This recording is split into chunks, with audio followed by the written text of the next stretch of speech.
Yung yakal ano yun halo-halo kami nung kasama ng mga okso sige-sige. Although hindi naman nila kami ginagalaw. Ano yun, talagang maximum security yun. Ibig sabihin kahit dun sa loob, talaga makakapal na sementong, kung isipin mo preso, yun talaga papasok sa isipan mo. Dun sa loob, ano yun, wala kayong privacy. Yung mga kwarto doon, chicken wire fence sa taas saka sa paligid, pati sa banyo, pati banyo bali bukas yan, kaya kahit na anong gawin mo nakikita ng lahat ng tao, parang magkakasanayan na lang yan. Kaya talagang malaking psychological adjustment yon ang gagawin mo doon. At ngayon pag naisip ko, siguro kung ngayon ako papasok sa ganyan, mababaliw ako, pero noon bata pa ako, kaya madali naman sa aking mag-adjust.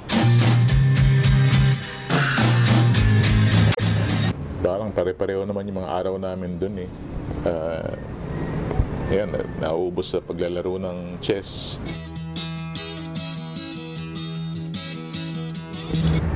So maraming mga tao doon na naging malalaking tao. In fact, ang tawagan namin ni Jojo Binay pag nagkikita kami, kung naalala pa niya ako, I think naalala niya naman, classmate ang tawagan namin yan.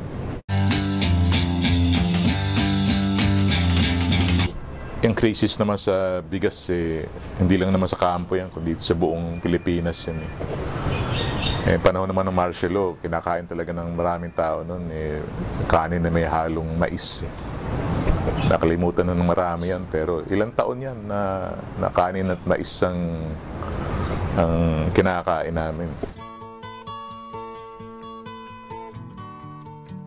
Na ang bawat tao may limitasyon na hindi mo talaga kilala sarili mo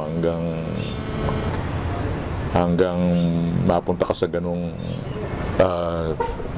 klaseng krisis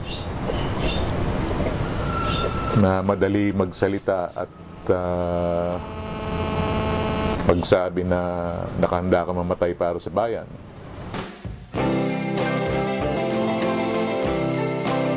Naliligo ako noon nag-shower ako sa banyo.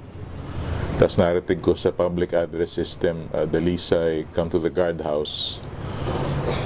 At nag-alala pa nga ako noon dahil nung huling nangyari yun, doon ako binugbog Pagka sinabi nila sa yung come to the guardhouse, pwede maging bugbugan yan So I just shrugged my shoulders and said, eto na naman kami. Pero when I got to the guardhouse, merong army officer doon, siguro kapitan o major, at meron siyang isang pile ng mga papeles. Hinanap niya yung papeles ko, sabi niya sa akin, Dalisay, nandito ka pa. Sabi ko, 7 buwan na nga ako nandito Sabi niya, i-pack your bags, wala ka namang kaso So ganun lang, purely arbitrarily it seemed, I was set free.